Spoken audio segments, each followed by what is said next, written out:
തിരുവനന്തപുരം സെക്രട്ടേറിയറ്റിലേക്ക് അതോടൊപ്പം എല്ലാ ജില്ലകളിലെ ജോയിന്റ് രജിസ്ട്രാർ ഓഫീസുകളിൽ മാർച്ചും ഇത്തരത്തിലുള്ള ധർണാ സമരങ്ങളും നടത്തി. ഈ സമരത്തിന് ആധാരമായ വിഷയങ്ങളെക്കുറിച്ച് ഇവിടെ സ്വാഗത പ്രസംഗത്തിൽ കുറച്ച് കാര്യങ്ങൾ സൂചിപ്പിച്ചു. അതിൻ്റെ വിശദാംശങ്ങളിലേക്കൊന്നും ഞാൻ കടക്കുന്നതിന് വേണ്ടി പോകുന്നില്ല. ഇവിടെ സൂചിപ്പിച്ചതുപോലെ സഹകരണ സ്ഥാപനങ്ങളിലെ ജീവനക്കാരെ ബാധിക്കുന്ന ചട്ടം ഭേദഗതി ചെയ്യുന്നത് പിൻവലിക്കുക, അതുപോലെ കാലാവധികളിൽ ശമ്പളം പരിഷ്കരിക്കുന്നതിനെ കമ്മിറ്റി രൂപീകരിക്കുക, ആരോഗ്യ ഇൻഷുറൻസ് പദ്ധതി ജീവനക്കാർക്കും പെൻഷൻകാർക്കും നടപ്പിലാക്കാൻ കേന്ദ്ര സർക്കാരിന്റെ സഹകരണ വിരുദ്ധ നയങ്ങൾ തടയുന്നതിന് സംസ്ഥാന സർക്കാരുകളുടെ തുടങ്ങി നിരവധി കാര്യങ്ങളാണ് നിങ്ങളുടെ ഈ സമരത്തിന്റെ ഉയർത്തുന്ന സഹകരണ മേഖല.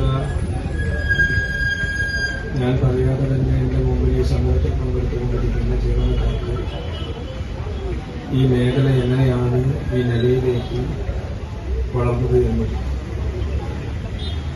ഈ മേഖല ഈ കരുത്തോടുകൂടി കേരളത്തിൽ നിലനിൽക്കുന്നത് എങ്ങനെയാണ് എന്നുള്ളതെല്ലാം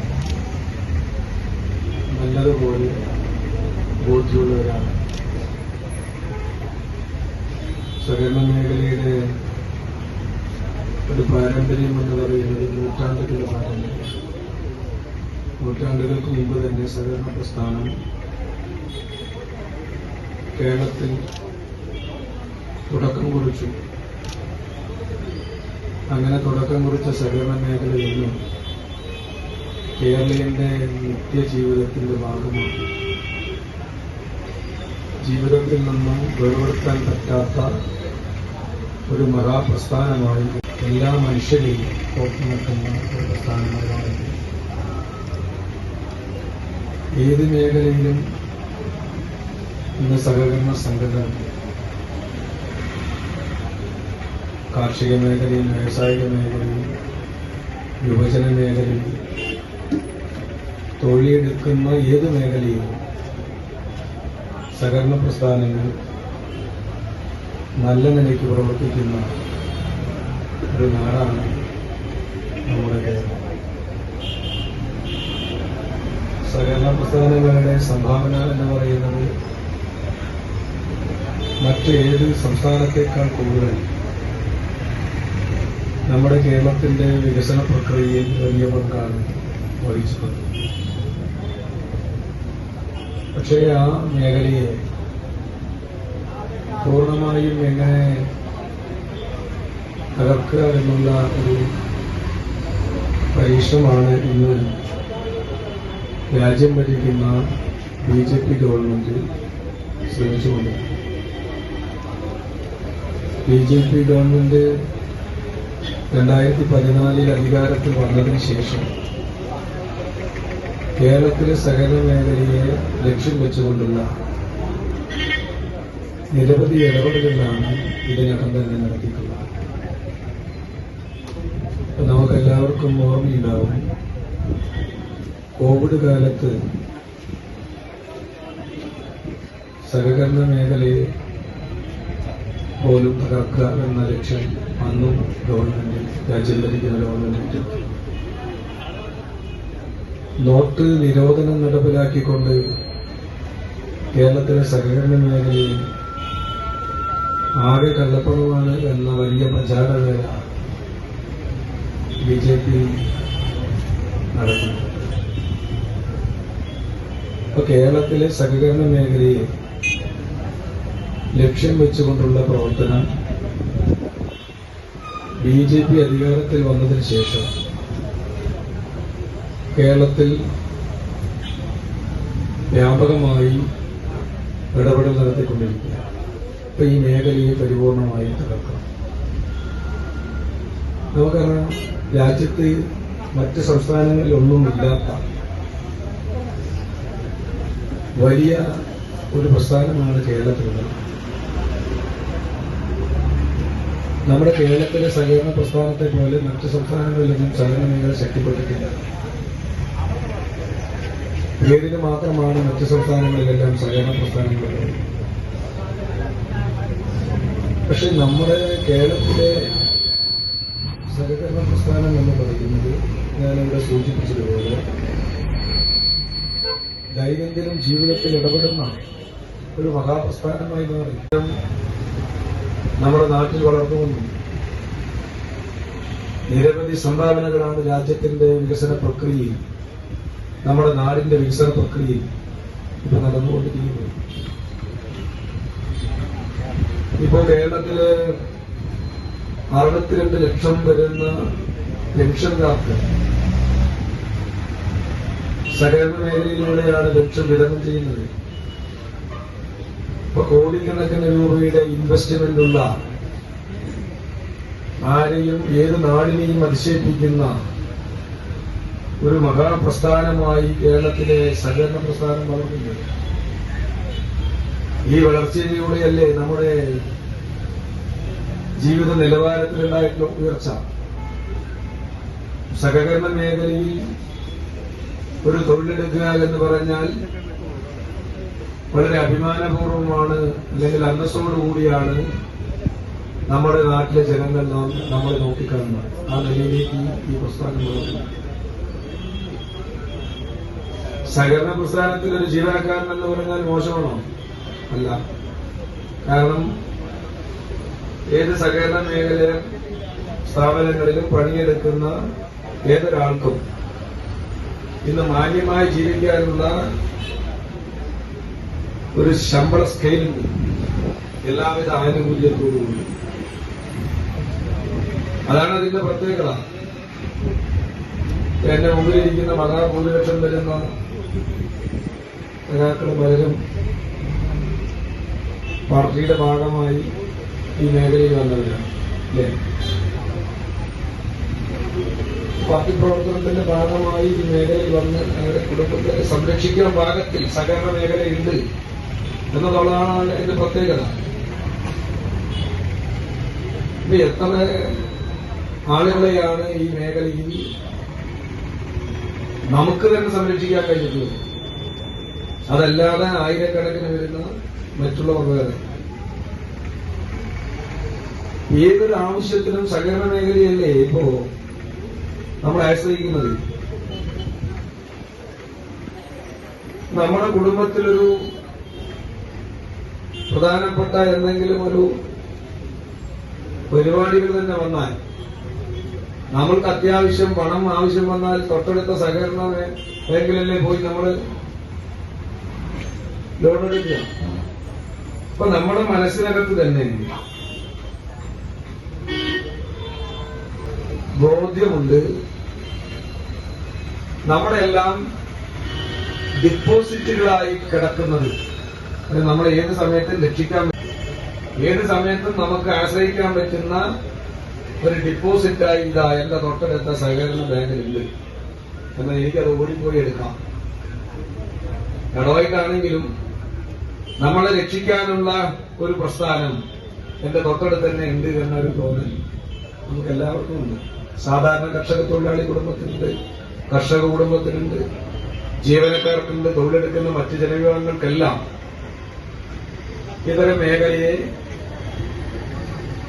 ആശ്രയിച്ചുകൊണ്ടാണ് ഇന്ന് നാം മുന്നോട്ട് പോകുന്നത്. നിങ്ങൾക്ക് തന്നെ ഒരു സഹകരണ സംഘം ഉണ്ടല്ലോ, അല്ലേ? നിങ്ങളുടെ തന്നെ ഒരു സഹകരണ സംഘം നിങ്ങൾ ഉണ്ടാക്കിയിട്ടുണ്ട്. എനിക്ക് തോന്നുന്നത് താലൂക്ക് തലത്തിലാണ് തോന്നുന്നതെല്ലാം. താലൂക്ക് തലത്തിൽ ഉണ്ടാക്കിയിട്ടുണ്ട്. സഹകരണ ജീവനക്കാരുടെ ഒരു സഹകരണ സംഘം നിങ്ങളുടെ ക്ഷേമത്തിന് വേണ്ടി. ഇനി ഏത് മേഖല എടുത്താലും, ഓട്ടോ തൊഴിലാളി എടുത്താലും ഒരു സഹകരണ സംഘം, KSRTC എടുത്താലും ഒരു സഹകരണ സംഘം, KCB എടുത്താലും ഒരു സഹകരണ സംഘം, അങ്ങനെ ഏത് മേഖല എടുത്താലും സഹകരണ പ്രസ്ഥാനമില്ലാത്തൊരു മേഖലയുണ്ടോ? കേരളത്തിൽ ഏറ്റവും അറിയപ്പെടുന്ന ഒരു സഹകരണ മേഖലയായിരുന്നു ദിനേശ് ബീഡി. ഇന്നിപ്പോ ദിനേശ് ബീഡിയിലെ ദിനേശ് ബീഡിന്റെ മറ്റ് ഉൽപ്പന്നങ്ങളിപ്പോ ഇറങ്ങാൻ തുടങ്ങി. ഇപ്പൊ ബീഡിക്ക് വലിയ മാർക്കറ്റ് പോയല്ലോ, അല്ലേ? അല്ല, ബീഡി വലിക്കാനും കുറവായി, ബീഡിക്ക് മാർക്കറ്റും പോയി. അതുകൊണ്ട് അവര് തളർന്നു. പക്ഷെ അവര് മറ്റുൽപ്പന്നങ്ങൾ, പുകയിലയല്ലാത്ത മറ്റുൽപ്പന്നങ്ങൾ ഈ സഹകരണ മേഖലയിലൂടെ, ഈ ദിനേശ് ബീഡിക്കൊക്കെ ഒരു വലിയ ചരിത്രമുണ്ട്. യഥാർത്ഥത്തിൽ നമ്മുടെ കണ്ണൂരിലെല്ലാം വലിയ സംഘർഷങ്ങൾ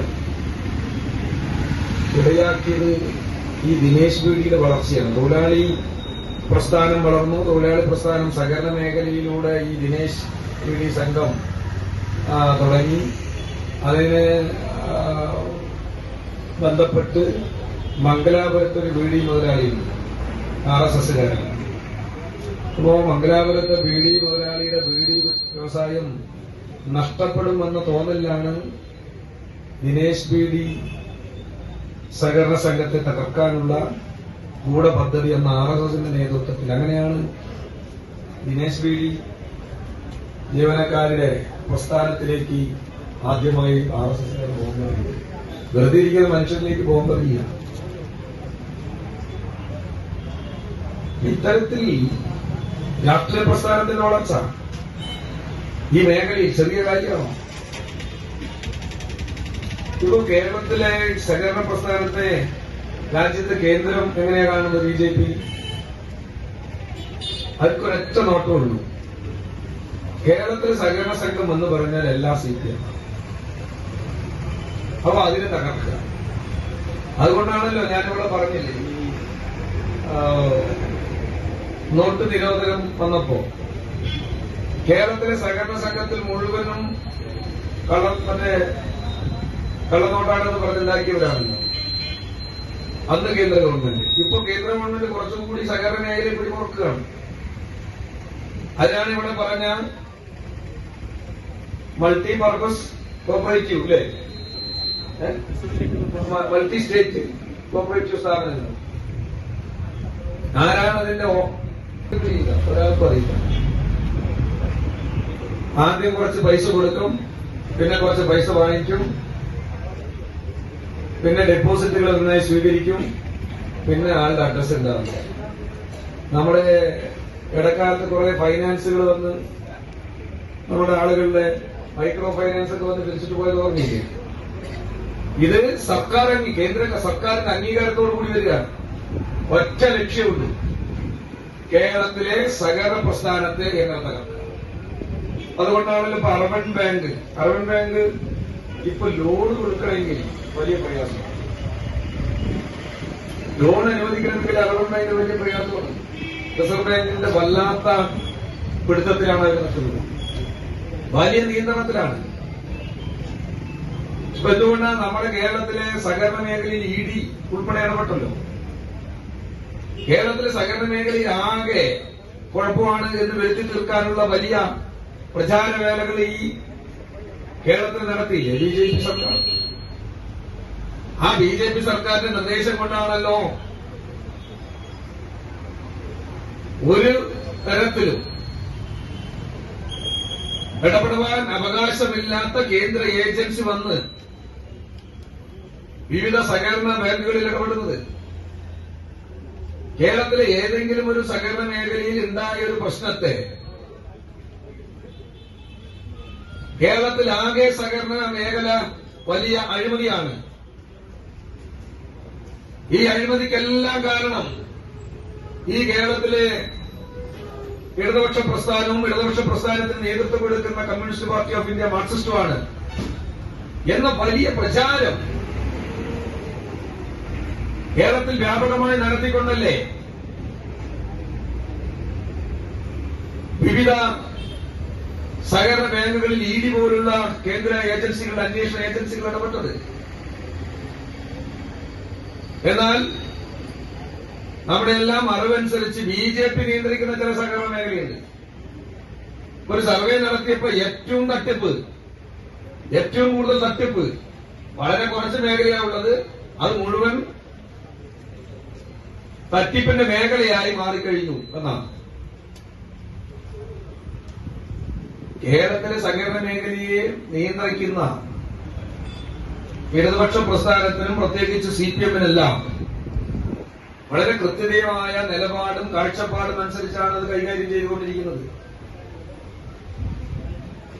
വളരെ കൃത്യമായ പരിശോധന, ആ പ്രവർത്തനം കൂടി ദൈനംദിനം ചെയ്തു തീർത്ത് ഒരു പ്രശ്നങ്ങളും ഈ സഹകരണ പ്രസ്ഥാനങ്ങൾക്കകത്തില്ല എന്ന് ഉറപ്പുവരുത്തുന്നു. അങ്ങനെ പരിശോധിക്കുന്ന ഏതെങ്കിലും ഒരു സഹകരണ പ്രസ്ഥാനം കോൺഗ്രസിനോ BJP-ക്കോ ഉണ്ടോ? അതാണ് വ്യത്യാസം. എന്നിട്ടും കേരളത്തിലെ ഈ മേഖലയെ തകർക്കുന്നതിന് വേണ്ടിയിട്ടുള്ള ബോധപൂർവമായ ഇടപെടലാണ് കേന്ദ്ര ഗവൺമെന്റിന്റെ ഭാഗത്തുണ്ടാകുന്നത്. എനിക്ക് തോന്നുന്നു കുറെ കൂടി കഴിയുമ്പോൾ സഹകരണ മേഖല കൂടി ഇതിന്റെ ഒരു പിടിയിലേക്ക് കൊണ്ടുവരാം. കാരണം സഹകരണ മേഖല എന്ന് പറയുന്നത് നമ്മുടെ നാടിന്റെ എല്ലാ വികസന പ്രവർത്തനങ്ങളിലുണ്ടല്ലോ, അല്ലേ? ലൈഫ് മിഷനിൽ ഫ്ളാറ്റുകൾ കെട്ടിക്കൊടുത്തില്ലേ നമ്മൾ ഈ മേഖലയിൽ? ലൈഫ് മിഷന്റെ ഭാഗമായി ഫ്ളാറ്റുകൾ കെട്ടിക്കൊടുത്തു, നിരവധി വികസന പ്രവർത്തനങ്ങൾ നടത്തി. ഏതൊരു നാടിനും വികസനത്തിന് വേണ്ടിയിട്ടുള്ള വലിയ ഇടപെടലാണ്. കേരളത്തിലെ പൊതുമേഖലാ സ്ഥാപനങ്ങളെ തന്നെ സഹായിക്കുന്ന നിലയിലേക്ക് നമ്മുടെ പല സഹകരണ സംഘങ്ങളും മാറിയില്ല, സഹകരണ ബാങ്കുകൾ മാറിയിട്ടല്ലോ. വലിയ സഹായകരമായ ഒരു അന്തരീക്ഷമല്ലേ ഈ കേരളത്തിലെ ഏത് മേഖലയും സംരക്ഷിച്ചു നിർത്താൻ, ഏത് മനുഷ്യനെയും ചേർത്ത് നിർത്താൻ ഈ മേഖലയ്ക്ക് കഴിയും എന്നുള്ളത് ഇതിനകം തന്നെ തെളിയിക്കപ്പെട്ടതല്ലേ? അപ്പൊ ആ മേഖലയെ ഏത് രൂപത്തിലാണ് തകർക്കാൻ പറ്റുക? കേരളത്തിലെ CPM നിയന്ത്രിക്കുന്ന മേഖലയായതുകൊണ്ട് ഇത് തകർന്നു കളയണം. അപ്പൊ നോക്ക്, നിങ്ങൾ വിചാരിക്കുന്ന പോലെ ഒരു ബാങ്കിൽ ഒരു കൃത്രിമമുണ്ട് എന്ന് ചർച്ചയായി നോക്കിയ ഈ ബാങ്കിന്റെ നിലനിൽപ്പ് എങ്ങനെയാണ്? ആ നാട്ടിലെ സാധാരണ മനുഷ്യന്റെ ഡിപ്പോസിറ്റുകളാണ്. ചിലപ്പോൾ കൃഷിക്കാരുടെ ഉണ്ടാവും, കച്ചവടക്കാരുടെ എല്ലാവരും ഉണ്ടാവും, ബിസിനസ്സുകാര്, പല കോൺട്രാക്ടർമാര്, അങ്ങനെ പല ആളുകളുടെയും ഉണ്ടാവും. ഒരു ബാങ്കിനെ കുറിച്ച് നിങ്ങൾ പണിയെടുക്കുന്ന ഏതെങ്കിലും ഒരു ബാങ്കാണ് നമ്മൾ വിചാരിക്കുന്ന പോലെയല്ല. വളരെ പെട്ടെന്ന് ബാധിക്കും. കാരണം കിട്ടപണം കിട്ടാതാവുമോ എന്ന നിലയിൽ. അതാണ് ഈ കേരളത്തിലൊരു കരിവന്നൂർ വന്നപ്പോ ഈ കേരളത്തിലാകെ ഇത് തട്ടിപ്പാണ് എന്ന വലിയ പ്രചാരവേദം സാധാരണക്കാരിൽ വലിയ ആശങ്കയുണ്ടാക്കി. ഈ സഹകരണ പ്രസ്ഥാനത്തെ മാത്രം ആശ്രയിച്ചും ആ പ്രസ്ഥാനത്തെ സ്നേഹിച്ചും അത് വലിയ പ്രസ്ഥാനമായി മാറണമെന്ന് ആഗ്രഹിച്ചും നിൽക്കുന്ന ഈ കേരളീയ സമൂഹത്തിൽ വലിയ ആശങ്കയുണ്ടാക്കി. അതിൽ നേതൃത്വപ്പെടുത്തവരാണ് BJP-യും കോൺഗ്രസും. നിങ്ങൾ നോക്കൂ, കോൺഗ്രസ് ഭരിക്കുന്ന, ഞാൻ വെറുതെ പറയുന്ന കാര്യങ്ങളല്ല, അപ്പോ എന്താ പറയാ, CPM ഭരിക്കുന്ന ബാങ്കുകളെല്ലാം വളരെ നല്ലതും CPM-ന്റെ ജില്ലാ സെക്രട്ടറി കോൺഗ്രസിനെ മാത്രം കുറ്റം പറയുന്നു. അല്ല, ഞങ്ങൾ ഭരിക്കുന്ന സ്ഥാപനങ്ങൾക്ക് ശരിയായിട്ടുള്ള കൃത്യതയാർന്ന കാര്യങ്ങൾ കൈകാര്യം ചെയ്യാൻ പ്രാപ്തിയുള്ള ഒരു ബോർഡുകളുണ്ട്, അത് പരിശോധിക്കുന്നുണ്ട്. കോൺഗ്രസ് ഭരിക്കുന്ന എത്ര ബാങ്കുകളാണ് തട്ടിപ്പ് നടത്തി? കോടിക്കണക്കിന് രൂപയില്ലേ? ഇല്ലേ? ഞാൻ ഓരോന്നും എടുത്തു പറയാൻ ആഗ്രഹിക്കുന്നില്ല. ശരിയായിട്ടുള്ള പരിശോധന നടത്തിയാൽ പല UDF ഭരിക്കുന്ന ബാങ്കുകൾക്ക് മുന്ന് കേരളത്തിൽ നിലനിൽക്കാൻ കഴിയില്ല. ആ നിലയിലേക്ക് ഈ പ്രസ്ഥാനത്തെ കൊള്ളയടിക്കുന്ന ഒരു സംഘം ഈ മേഖലയിൽ കോൺഗ്രസിന്റെയും BJP-ന്റെയും ഭാഗത്ത് വർക്ക് ചെയ്യുന്നുണ്ട്. അവരാണ് ഇടതുപക്ഷ ജനാധിപത്യ മുന്നണിയും CPM എല്ലാം ഭരിക്കുന്ന ഈ സ്ഥാപനങ്ങളെ ഏതൊക്കെ രൂപത്തിൽ തകർക്കാൻ പറ്റും എന്ന ആലോചന നടത്തിക്കൊണ്ടിരിക്കുന്നു. വളരെ കൃത്യമായ നല്ല പ്രവർത്തനം നടത്തി ഒരു നാടിന്റെ ആകെ ആ ചുറ്റുപാടിലെ മനുഷ്യരുടെ ആകെ ജീവിതത്തിനും വികസനത്തിനും വലിയ സംഭാവന നൽകുന്ന ഒരു പ്രസ്ഥാനം എന്ന നിലയ്ക്ക് സഹകരണ മേഖല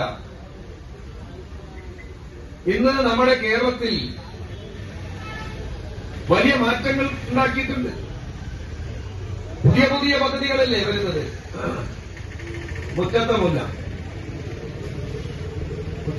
ചെറിയൊരു കാര്യമെന്ന് കാണണ്ട. ഒരു പ്രദേശത്തെ ചെറുതും വലുതുമായ വട്ടിപ്പലിശയ്ക്ക് പണമെടുക്കുന്ന പാവപ്പെട്ട മനുഷ്യനെ രക്ഷിക്കാൻ പറ്റുന്ന ഒരു പ്രസ്ഥാനം അല്ലാതെ പറയാൻ പറ്റുമോ?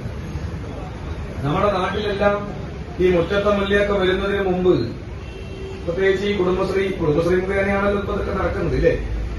മുറ്റത്തെ മുല്ല വരുന്നതിന് മുമ്പ് നമ്മളെല്ലാം നാട്ടിലെ ആരുണ്ടായിരുന്നു? കണ്ടുപെട്ടിക്കാർ, വട്ടിപ്പലിശക്കാരുണ്ടായിരുന്നു. തമിഴ്നാട്ടുകാരാണ് പലരും. കണ്ടസ്വാമി എന്നൊക്കെ ആയിരിക്കും നമ്മൾ വിളിക്കുന്നത്. ചൊവ്വാഴ്ചക്കാരൻ, വെള്ളിയാഴ്ചക്കാരൻ, വ്യാഴാഴ്ചക്കാരൻ. നമുക്ക് പേരറിയില്ല, ആഴ്ചയെ അറിയുള്ളൂ. അവരെല്ലാം കൊണ്ടല്ല 7 ആഴ്ചക്കാരെ കൊണ്ട് നമ്മളെ കാത്തിരുന്നു. നമ്മുടെ നാട്ടിൽ നമ്മുടെ ആളുകൾ 7 ആഴ്ചയിൽ വരുന്ന ആളുകളെ കൊണ്ടും 5000, 10,000, 5000 വെച്ചെടുക്കും. വരുമ്പോഴൊക്കെ ഓടി വിഷയം. അല്ല, അവൻ നമ്മളെ പാവപ്പെട്ട മനുഷ്യരെ കുറ്റപ്പെടുത്തിയ കാര്യമില്ല. അവന് വീട്ടിലെന്തെങ്കിലും ഒരു ഫംഗ്ഷൻ വന്നാൽ, ഇപ്പൊ ഫംഗ്ഷനാണെങ്കിൽ ഒരു കുറവുമില്ലല്ലോ. കയ്യിൽ കാശില്ലെങ്കിലും പിറന്ന കുട്ടിന്റെ 1ാമത്തെ പിറന്നാള് നല്ല മണ്ഡപത്തിൽ വെച്ച് 10,000-50,000 വാടകയുള്ള മണ്ഡപത്തിൽ വെച്ച് വളരെ അന്തസ്സായി നടത്തണമെന്ന് ആഗ്രഹിക്കുന്നവരാണ് കേരളീയരെ. മനസ്സിലായില്ലേ? അപ്പോൾ എന്റെ പ്രായമുള്ളവർക്കൊന്നും ചിലപ്പോ എന്തുണ്ടാവില്ല, ഈ സംഗതിയെ ഉണ്ടായിട്ടുണ്ടാവില്ല. അത് ഈ പിറന്നാളാഘോഷം. എന്റെയൊക്കെ പ്രായമുള്ള എന്റെ മുമ്പിൽ ഇരിക്കുന്ന ആരെങ്കിലും ഉണ്ടെങ്കിൽ അവർക്കൊന്നും ഈ പിറന്നാൾ ആഘോഷവും ചിലപ്പോ ഈ ഡേറ്റ് ഓഫ് ബർത്ത് പോലും ഓർമ്മിക്കില്ല. ഇപ്പൊ ഡേറ്റ് ഓഫ് ബർത്ത് ഓർമ്മിക്കുന്നത് ഫേസ്ബുക്കാണ്. അങ്ങനെ ഒരു പരിപാടി. ഈ എന്റെ ഫേസ്ബുക്കിൽ ഡേറ്റ് ഓഫ് ബർത്ത് ഞാനല്ലേ ഈ ഫേസ്ബുക്ക് ഉണ്ടാക്കിയതുകൊണ്ട് പണ്ട്. അപ്പൊ ലേശം തെറ്റിയിട്ടാ പോയി, 2 വയസ്സ് കുറവാക്കിയിട്ടാ പോയിട്ടിരിക്കുന്നത്. അപ്പൊ ഈ 2 വയസ്സ് കുറവായതുകൊണ്ട് പലരും എന്താ ഡേറ്റ് വരുമ്പോ ഒരേ ആശംസയാണ്. യഥാർത്ഥ ഡേറ്റ് ഓഫ് ബർത്ത് വേറെയാണ്. പക്ഷെ ഞാൻ പിന്നൊന്നും പ്രതികരിക്കാൻ പോയില്ല. എന്നെ 2 ഡേറ്റ് ഓഫ് ബർത്ത് കിടന്നോട്ടെ. അപ്പൊ ഇതെല്ലാം നമ്മുടെ നാട്ടിൽ വളരെ ആഘോഷപൂർവ്വം നടക്കുകയാണ്. കയ്യിൽ കാശുണ്ടാവില്ല, ആഘോഷങ്ങൾക്ക് ഒരു കുറവുണ്ടാവില്ല. ഇപ്പൊ നിങ്ങൾ നോക്കുമ്പോൾ നമ്മുടെ പാലക്കാട് ഈ ഓണവുമായി ബന്ധപ്പെട്ടൊരു ടെക്സ്റ്റൈൽ വന്നു ഇല്ലേ? അല്ലെ, പേരൊന്നും ഞാൻ പറഞ്ഞാൽ പരസ്യപ്പെടുത്തില്ല, അത് വേറെ. അപ്പൊ ഇന്നലെ ആരോ എന്ന് പറയുന്നത് ഭയങ്കര ട്രാഫിക്കാണ്. ഇപ്പൊ നമ്മുടെ നാട്ടില് കടമെടുത്തിട്ടാണെങ്കിലും അന്തസ്സോടുകൂടി അഭിമാനത്തോടുകൂടി നല്ല എനിക്കും നല്ല സാഹചര്യമുണ്ട് എന്ന നിലയ്ക്ക് ജീവിക്കുന്നവരാണ്. ഇതാണ് നമ്മുടെ നാട്. പണ്ട് നമ്മുടെയെല്ലാം ചെറുപ്പത്തില് ഒരു കല്യാണത്തിന്, പ്രത്യേകിച്ച് കല്യാണത്തിന് പോകുമ്പോ, നിങ്ങൾക്കൊക്കെ അറിയുമെന്നറിയില്ല, നമ്മുടെയൊക്കെ നാട്ടിൽ സാധാരണ ഗ്രാമപ്രദേശത്തിലാണ് അല്ലേ അപ്പൊ ഈ കല്യാണത്തിന് പോകുമ്പോ നമ്മുടെ വീട്ടിൽ നിന്ന് ഒരു കല്യാണത്തിന് പോകണം വയ്ക്കും. അമ്മ പോകുമ്പോ തൊട്ട വീട്ടില് ആരാന്റെ ചങ്ങല വന്നിട്ടുണ്ട്. എന്തിനാ ചോദിച്ചാൽ, കല്യാണ വീട്ടിലെ ബന്ധുക്കാര് സ്വന്തക്കാര് കാണുമ്പോ ഇവിടെ കെട്ടിയിട്ട് പോയവിടെ നശിച്ചിട്ടൊന്നുമില്ല, ഇപ്പോഴും അവർ കഴുത്തിൽ ചങ്ങല അങ്ങനെ കിടക്കുന്നത് കാണണം. അതേ ഉള്ളൂ പ്രശ്നം. പക്ഷെ ആരാന്റെ ചങ്ങലയാണ്. ഇതെല്ലാം ഒരു കാലഘട്ടത്തിൽ ഉണ്ടായിരുന്നതാണ് ഞാൻ പറയുന്നത് ഇല്ലേ? ഒരുപാട് മാറ്റങ്ങൾ നമ്മുടെ സമൂഹത്തിൽ വന്നു.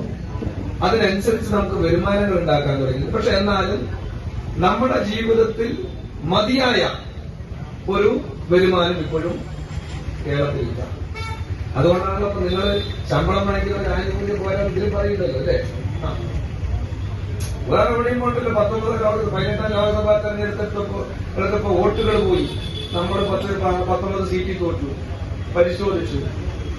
ഈ നമുക്ക് സാധാരണ വോട്ട് ഈ പോസ്റ്റിലോട്ട് നമുക്കാണ് കൂടുതൽ കിട്ടുക. പോസ്റ്റിലോട്ട് നമുക്കാണ് കൂടുതൽ കിട്ടുക. പക്ഷെ ഇപ്രാവശ്യം പോസ്റ്റിലോട്ട് കുറഞ്ഞു. എന്താ കാരണം? ഡിഎ കൊടുത്തില്ല. ശമ്പള ഡിഎ ഒക്കെ നിയമമായി കൊണ്ടുവന്നതാരാണ്? എൽഡിഎഫ്. പക്ഷെ എന്താ ഇപ്പൊ തന്നില്ല എന്നാണ് ചോദ്യം. അപ്പൊ ആരും നമ്മുടെ വോട്ടെണ്ണാൻ പോയ കേന്ദ്രത്തിൽ നമ്മുടെ വന്ന് ജീവനക്കാരൊക്കെ നമ്മൾ ഭയങ്കര എളുപ്പമാണ് തോന്നുന്നത്. അതിപ്പോ ഇപ്പൊ പുതിയതായി കണ്ടുപിടിച്ച പോലെ പിന്നെ പറയുന്ന കാര്യം ചോദിച്ചു. എന്റെ സഹകാരി വോട്ട് എണ്ണുന്നതാണ്. എന്റെ അടുത്തുള്ള ജീവനക്കാരെ നമ്മുടെ ലീഡ് കുറഞ്ഞുകൊണ്ട് മറ്റവര് കൂടിക്കൊണ്ട് വരുമ്പോ സാധാരണ അവനൊരു സങ്കടം തരണ്ടേ? അവന്റെ മുഖം കുറച്ചും കൂടി പ്രകാശം പരത്തുന്ന രൂപത്തില്, നല്ല രൂപത്തില് പുഞ്ചിരിയോടുകൂടി ഇരിക്കുന്നതാണ്. കാരണം ജീവനക്കാരന്റെ മനസ്സിൽ എന്താണെന്ന് ചോദിച്ചാൽ ഇവനെ കിട്ടണം, ഇവനെ കിട്ടണം, ഇവനെ കിട്ടണം. ഇതാണ് വൈകിട്ട് ഇത് ജീവനക്കാരന്റെ ശമ്പളം ഉണ്ടെങ്കിൽ നമുക്ക് കിട്ടേണ്ട ആനുകൂല്യം എവിടെയാണ് നമ്മൾ ചോദിക്കുന്നത്. സാധാരണക്കാരായിട്ടുള്ള മനുഷ്യരുടെ ജീവിതത്തിൽ ഞാൻ പറഞ്ഞു വന്നത് ഇത്രയുള്ളൂ. മുറ്റത്തമുല്ല എന്ന് പറയുന്നത് ഈ പറയുന്ന വട്ടിപ്പലിശക്കാരനെ നമ്മുടെ നാട്ടിൻ പുറങ്ങളിൽ നിന്ന് തുരത്തി ഓടിക്കാൻ പറ്റി. ഈ ഇസാഫ് പറയുന്ന സംഗതി ഉണ്ടല്ലോ, എത്ര വലിയ പ്രസ്ഥാനമാണ്, എത്ര പെട്ടെന്ന്. ഞാൻ അന്തം വിട്ട് ചിറ്റൂരിൽ അതിലൊരു യൂണിറ്റ് ഉണ്ട്. ചിറ്റൂര് ടൗണിൽ മാത്രമല്ല പലവഴിയുണ്ട്. ആ ചിറ്റൂര് മേഖലയിൽ മാത്രം അവരുടെ അസറ്റ് എന്ന് പറയുന്നത് 960 കോടി രൂപ. നിങ്ങൾ നോക്കണം, 960 കോടി രൂപയാണ് ആ ചിറ്റൂര് മാത്രം കേട്ടാ. അപ്പൊ ജില്ലയിൽ എത്രയുണ്ടാവും, സ്റ്റേറ്റിൽ എത്രയുണ്ടാവും? മൈക്രോ ഫിനാൻസ് ആണ്. 5000 കൊടുക്കുക, 2000 കൊടുക്കുക. ഈ 5000 കൊടുത്താൽ 5000 കൊടുത്ത വീട്ടിൽ പോയി അവിടെ താമസിക്കുകയാണ് ആര്? ഈ ഇതിന്റെ സ്റ്റാഫ്, കളക്ഷൻ ഏജന്റ് ഉണ്ടല്ല. എന്റെ വീടിന്റെ അടുത്തൊരു സ്റ്റാഫ് ഇതിന്റെ സ്റ്റാഫിന്റെ വന്നിട്ട് പോണില്ല, 6 മണിയായിട്ടും പോണില്ല, 7 മണിയായിട്ടും പോണില്ല. അല്ല, നിങ്ങൾ പോയി നാളെ കാണാൻ പറ്റില്ല, ഞാനിവിടെ നിങ്ങൾ ഉള്ള ഭക്ഷണം എനിക്കും തന്നാൽ ഞാനിവിടെ കിട്ടാം. നിങ്ങൾ കാശ് കിട്ടാണ്ട് ഞാൻ എത്രത്തോളം ട്രെയിൻഡാണ്. അതിൽ പോണെന്ന് പറയട്ടെ, ദേഷ്യം വരില്ല. അപ്പോ നിങ്ങൾ ഈ 5 മണിക്ക് സലാം പറഞ്ഞ് പോകണമെന്നും ഒന്ന് ശ്രദ്ധിക്കണം കേട്ടാ. ഇത് നമുക്കെല്ലാം നമ്മുടെ പ്രസ്ഥാനം നല്ല വളർച്ചയോടുകൂടി നിലനിന്നാലേ നമ്മുടെ നാടിനും നമുക്കും നമ്മുടെ കുടുംബത്തിനെല്ലാം നിലനിൽക്കുന്നു എന്ന് മനസ്സിലാക്കുന്നു. നമ്മുടെ ചില ആളുകൾ നമ്മളൊന്ന് ലോൺ പിരിച്ചിട്ട് പറഞ്ഞാൽ ആ നോട്ടം നോക്ക് സെക്രട്ടറി രക്ഷാ നോട്ടം, ആ നോട്ടത്തിൽ ഇയാൾ കരിഞ്ഞു പോകും. ചിലപ്പോ നോക്കുന്ന ആള് കുറച്ച് പാർട്ടി റിലേഷൻ സാധനം ഉണ്ടാവും. ഇയാളാണെങ്കിൽ ചിലപ്പോ ഉണ്ടാവില്ല, ഇയാൾ അതോടുകൂടി പറ്റും. അതൊന്നും ഒരിക്കലും ഞാൻ പറയുന്നത് എല്ലാവരെയും ചേർത്തി പറയുന്നതല്ല. നിങ്ങൾക്കൊന്നും അങ്ങനത്തെ സ്വഭാവം ഉണ്ടാവില്ല. എന്നാലും ഞാൻ പറഞ്ഞു എന്ന് മാത്രമേ ഉള്ളൂ. ഈ മേഖലയെ നമ്മൾ ഏൽപ്പിക്കുന്ന മേഖല വളരെ സിൻസിയറായിരിക്കും. അതിലൊരു കള്ളത്തരം പാടില്ല. അത് ഏത് പ്രവർത്തനം ആയിക്കോട്ടെ, നിങ്ങൾ ചെയ്യുന്ന ജോലി. ഇപ്പൊ ഞാൻ എന്റെ മേഖല എന്ന് പറയുന്ന പാർട്ടി പ്രവർത്തനമാണ്. ഞാൻ അവിടെ ഒരാളെയും വഞ്ചിക്കരുത് എന്നാണ് എന്റെ അഭിപ്രായം. എന്റെ വ്യക്തിപരമായി വഞ്ചിച്ചാൽ ഇന്നല്ലെങ്കിൽ നാളെ എന്തുണ്ടാവും, നമുക്കൊരു തിരിച്ചടി കിട്ടും. അത് ഉറപ്പാണ്. അപ്പൊ അതുകൊണ്ട് ഈ മേഖലയിൽ വളരെ ശക്തമായ ഇടപെടൽ നിങ്ങൾ നടത്തിക്കൊള്ളണം. ഇത് കുറെ കാലം ഇനി BJP ഇപ്പോ 3ാമത് ഭരണത്തിൽ വന്നത് ഘടകകക്ഷികളുടെ ഒരു സഹായത്തോടെ കൊണ്ട് ഒരു എന്തുണ്ട് ആശ്വാസമുണ്ട്, ഒരു ആശ്വാസം. മുഴുവനും പറയാൻ പറ്റില്ല. കാരണം നിലവിലുള്ള ഒരു മന്ത്രിമാരെ മാറ്റിയിട്ടില്ല, 150 എംപിമാരെ സസ്പെൻഡ് ചെയ്ത സ്പീക്കറെ മാറ്റിയിട്ടില്ല, പോലീസ് വന്നിട്ടില്ല, ധിക്കാരത്തിന് മാറ്റം വന്നിട്ടില്ല. അന്വേഷണ ഏജൻസികളായിട്ടുള്ള EDയും CBIയും കസ്റ്റംസ് ഒക്കെ NIA ഒക്കെ എപ്പോഴും പ്രതിപക്ഷ പാർട്ടികളെ ആക്രമിക്കുന്നതിന് വേണ്ടിയിട്ടുള്ള നല്ല ഇടപെടൽ നടത്തുന്നു. സ്വഭാവത്തിനും നയത്തിനും നിലപാടുകൾക്കും ഒരു മാറ്റവും ഭൂരിപക്ഷം നഷ്ടപ്പെട്ട BJP ഗവൺമെന്റിന് വന്നിട്ടില്ല എന്ന് നാം മനസ്സിലാക്കണം. പക്ഷേ ഒരു ആശ്വാസം എന്ന് പറഞ്ഞാൽ ഒറ്റയ്ക്ക് ഭരിക്കാനുള്ള ഭൂരിപക്ഷം ആർക്കില്ല. അതുകൊണ്ടാണ് ഇത്തവണത്തെ കേന്ദ്ര ബഡ്ജറ്റ് അവതരിപ്പിച്ചപ്പോ ഒരു കാര്യം വ്യക്തമായത്, ആന്ധ്രയ്ക്കും ബീഹാറിനും വേണ്ടി മാത്രമായിട്ടൊരു കേന്ദ്ര ബജറ്റ്, അതായത് ഭരണം വീഴാതിരിക്കാൻ വേണ്ടിയിട്ടുള്ള കേന്ദ്ര ബജറ്റ്. ആ ബഡ്ജറ്റിലും കേരളത്തിനെ അവഗണിച്ചു. കേരളത്തിനെ പരിപൂർണമായും അവഗണിച്ചു. ഞാൻ ആ കാര്യത്തിലേക്ക് കടക്കാൻ ഉദ്ദേശിക്കുന്നില്ല. അപ്പൊ ഇത്തരത്തിലുള്ള എല്ലാ വിധത്തിലുള്ള തുരപ്പം വഴിയും ഈ രാജ്യത്തിന്റെ ഫെഡറൽ സംവിധാനത്തെ ആകെ തകർക്കുന്ന നിലപാടുകളാണ് രാജ്യം ഭരിക്കുന്ന BJP ഗവൺമെന്റ് സ്വീകരിക്കുന്നത് എന്ന് നാം മനസ്സിലാക്കണം. അപ്പൊ ഈ മേഖലയിൽ എന്റെ മുമ്പിലിരിക്കുന്ന ഈ മേഖലയിൽ പണിയെടുക്കുന്ന നിങ്ങൾ ശക്തമായ ഇടപെടൽ, നല്ല ആത്മാർത്ഥതയുള്ള പ്രവർത്തനം നടത്താൻ നിങ്ങൾക്ക് കഴിഞ്ഞില്ലെങ്കിൽ ഏതെങ്കിലും തരത്തിലുള്ള ഒരു വീഴ്ചകേട് നിങ്ങളുടെ ഭാഗത്തുനിന്ന് വന്നാൽ ആ വീഴ്ചയിലേക്ക് കടന്നു ചെല്ലാൻ കഴുകന്റെ കണ്ണുകളുമായി നോക്കി നിൽക്കുന്ന BJP ഗവൺമെന്റ് രാജ്യത്തുണ്ട്. ആ കഴുകൻ കണ്ണുകളുമായി വരുന്ന BJP നമ്മളെ തകർക്കുന്നതിന് വേണ്ടിയിട്ടാണ്, ഈ കേരളത്തിനെ നശിപ്പിക്കുന്നതിന് വേണ്ടിയിട്ടാണ്. അതുകൊണ്ടാണ് നമുക്ക് അർഹതപ്പെട്ട വിഹിതം പോലും ഇപ്പോഴും തരാതിരിക്കുന്നത്. ഒരു കാര്യം മാത്രം പറഞ്ഞ് ഞാനിവിടെ അവസാനിപ്പിക്കാം. വയനാട് ദുരന്തം, ആ ദുരന്തം ഇപ്പോഴും നമുക്ക് ഞെട്ടൽ മാറിയിട്ടുണ്ടോ? മനുഷ്യ മനസാക്ഷി എത്രത്തോളം വേദനിപ്പിച്ച മറ്റൊരു ദുരന്തം നമ്മുടെ ജീവിതത്തിന്റെ ഇടയിൽ ഉണ്ടായിട്ടില്ല. ഒരു ദിവസം ഉറങ്ങാൻ കിടന്ന പച്ചയായ മനുഷ്യ, പാവപ്പെട്ട കുട്ടികൾ ഉൾപ്പെടെ, ചെറിയ പിഞ്ചു കുട്ടികൾ ഉൾപ്പെടെ, പിഞ്ചോമനകൾ ഉൾപ്പെടെ ഈ ദുരന്തത്തിന്റെ ഭാഗമായ ചാലിയാർ പുഴയിലേക്കാണ് കയ്യും കാലും ഉടലും തലയുമായി വേറിട്ട നിലയിൽ ഈ കേരളത്തിൽ നിന്ന് എടുത്തത്, ഇല്ലേ? ദുരന്തത്തിന്റെ അവിടെ ആ ദുരന്ത പ്രദേശം സന്ദർശിക്കുന്നതിന് വേണ്ടി സാക്ഷാൽ നരേന്ദ്രമോദി വന്നു. സാക്ഷാൽ നരേന്ദ്രമോദി വന്നപ്പോൾ കേരളത്തിലെ മാധ്യമങ്ങളാകെ വലിയ പ്രചാരവേല കൊടുത്തു. 2ഉം 3ഉം പേജുകളാണ് നരേന്ദ്രമോദിക്ക് വേണ്ടി മാത്രം മനോരമയും മാതൃഭൂമിയും മറ്റിതര പത്രങ്ങൾ, അച്ചടി മാധ്യമങ്ങളെല്ലാം മാറ്റിവെച്ചത്. എല്ലാ ദൃശ്യമാധ്യമങ്ങളും എന്തായിരുന്നു? ലൈവായിരുന്നു, അല്ലേ? ലൈവായി കൊടുത്തു. അദ്ദേഹം ഹെലികോപ്റ്ററിൽ സഞ്ചരിക്കുന്നതും നിലത്തിറങ്ങി നടക്കുന്നതും എല്ലാ വിധത്തിലുള്ള പോസ്റ്റുകളോടുകൂടി. എന്നിട്ട് ഓരോ തത്സമയത്തും ഓരോ സെക്കൻഡിനും ഈ മാധ്യമങ്ങൾ റിപ്പോർട്ട് ചെയ്ത് ഇപ്പൊ പ്രഖ്യാപിക്കും, ഇപ്പൊ പ്രഖ്യാപിക്കും, ഇപ്പൊ പ്രഖ്യാപിക്കും. എന്ത് പ്രഖ്യാപിക്കും? അതിന് വേണ്ടിയുള്ള പാക്കേജ് ഇപ്പൊ പ്രഖ്യാപിക്കുമെന്നാണ് മാധ്യമങ്ങളാകെ നരേന്ദ്രമോദിയുടെ വരവോടുകൂടി പറഞ്ഞത്. ആകെ ദുഃഖത്തിലാഴ്ത്തിയ, ഞെടുക്കിയ സംഭവം, മനുഷ്യരുടെ മനസാക്ഷിയെ ഞെട്ടിച്ച ഒരു സംഭവം, ദുരന്തമുണ്ടായ ആ ഭൂമുഖത്ത് വന്നിട്ട് എന്തെങ്കിലും ഒരു 5 നയാ പൈസ പാക്കേജ് ഈ മിനിറ്റ് വരെ പ്രഖ്യാപിച്ചോ? അപ്പൊ മനുഷ്യന്റെ ജീവൻ ഒരു ദുരന്തത്തിൽ നഷ്ടപ്പെട്ടാൽ പോലും നിങ്ങൾക്ക് ചില്ലിക്കാശ് ഞങ്ങൾ തരില്ല എന്ന സമീപനം. ഇത് നമ്മൾ കോവിഡ് സമയത്തും പ്രളയ സമയത്തും കണ്ടതാണ്. പ്രളയ സമയത്ത് 250 കോടി രൂപയുടെ അരി നമുക്ക് തന്നപ്പോൾ നമ്മൾ ആശ്രയിച്ചു, ജനം വിശ്വസിച്ചു, കേരളത്തിലെ BJP പ്രചരിപ്പിച്ചു. 250 കോടി രൂപയുടെ അരി ഞങ്ങൾ തന്നില്ലേ പറഞ്ഞു. നമ്മൾ ആളുകളൊക്കെ സന്തോഷമായി. പക്ഷെ പിന്നീട് നമ്മൾ കണ്ടു 250 കോടി രൂപ നിങ്ങളുടെ അരി ഞങ്ങൾക്ക് തരാനുണ്ട്, അത് തരാതെ ഈ ഒരു പിടി അരി നിങ്ങൾക്ക് തരില്ല എന്ന് പറഞ്ഞ മഹാദ്രോഹികൾ എന്ന വാക്ക് പോരാ. മറ്റേ വാക്ക് പറയാൻ പറ്റില്ല എന്നുള്ളത് കൊണ്ട് പറയുന്നില്ല. മനസ്സിലായില്ലേ? നമ്മൾ എന്ത് വാക്ക് പറഞ്ഞാലും പിന്നെ അതായിരിക്കും ന്യൂസ്. അപ്പൊ നമ്മൾ പരമാവധി വാക്ക് ചുരുക്കുക, പറയുന്ന കാര്യം മാത്രം പറയുക. മറ്റവർക്ക് ഒരു ലൈസൻസും ഇല്ല, എന്തും പറയുക. അതുകൊണ്ട് ഇത്തരം ഭയാനകമായ ഒരു സാഹചര്യം ഇന്ത്യ രാജ്യത്ത് BJPയുടെ ഭരണത്തിൽ, കേരളത്തിൽ നമ്മളെ നശിപ്പിക്കാനുള്ള നല്ല ഇടപെടൽ നടക്കുന്നുണ്ട്. അതുകൂടി നിങ്ങളുടെ മനസ്സിലുണ്ടാവണം.